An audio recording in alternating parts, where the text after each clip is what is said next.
Hello, J Street.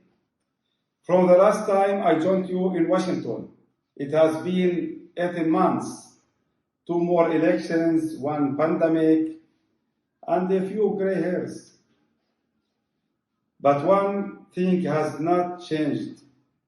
I said then that we stood at a crossroads between a future of occupation and war forever and a future of peace, democracy, and equality for all.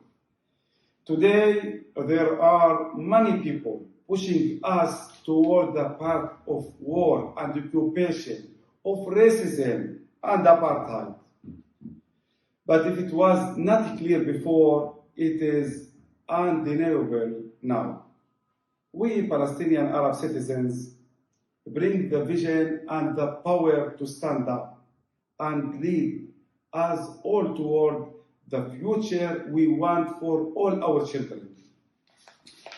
Mahmoud Darwish wrote, "ابتعد لأراك." Step away so that I can see you. Up close, the fourth elections in 2 years don't look like progress. But when we step away, we can see that we are in the process of making history. We have prevented a Netanyahu government 3 times over.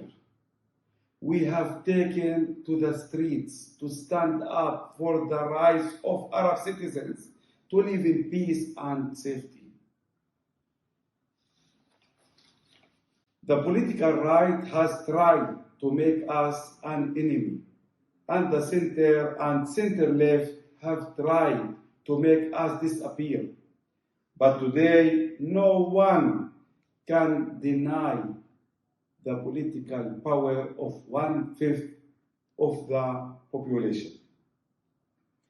Even some center and right-wing parties who in the past have insisted on forming segregated governments with no Arab parties' participation have now publicly changed their tune.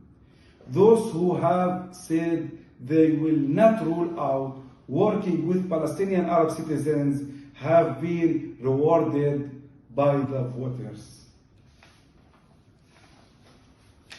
It seems the people are braver than the politicians they voted for. Some parts of the political establishment hope they can buy our alliances by offering support for our basic needs like education, housing, and safety. If we agree to let go of our identities as Palestinians and as citizens and abandon our progress values, I refuse to take that deal. We refuse to take that deal. Peace, equality, social justice, and democracy are basic needs for all of us, and I will fight for those values every day. Our progressive colleagues in America understand that fight. Their principal power not only defeated Trump, it pulled the country toward a more inclusive democracy.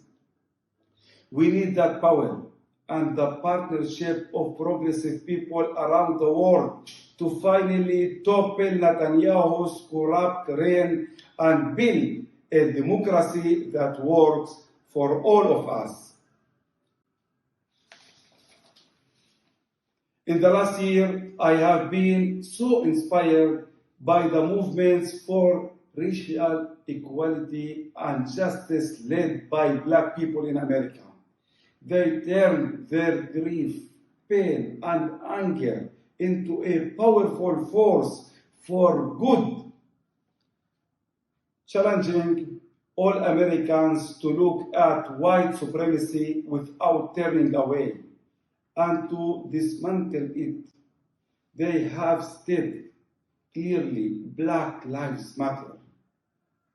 And I have been inspired to see so many people following their lead across so many lines of difference, We too must be brave enough to look at the structure of supremacy built to enforce inequality between Jewish Israelis and Arab Palestinians, between occupiers and occupied, between those in power and all of us denied power because of our race, our gender, our religion, or our nationality. And we must dismantle them. I will walk into the halls of the Knesset every day, a full member of the Palestinian people, a full citizen of the country where I live, and an elected representative of Arab and Jewish people who understand that the only future is one where all those truths are respected. The only future is a shared future. The only future is a shared future. And when we change the balance of power, each step we take toward one another is a step toward the future we deserve. Laws can be undone. Occupation can be ended. Equality can be ensured. A Palestinian state on the basis of the 1967 borders can be established. Together, we can be the ones to do it. My friends, this is hope. We are the hope. We are the rains that will stop the machinery of division and fear. We are the people with the bravery to turn away from supremacy and find safety in solidarity. We are the Arabs and the Jews who refuse to be enemies.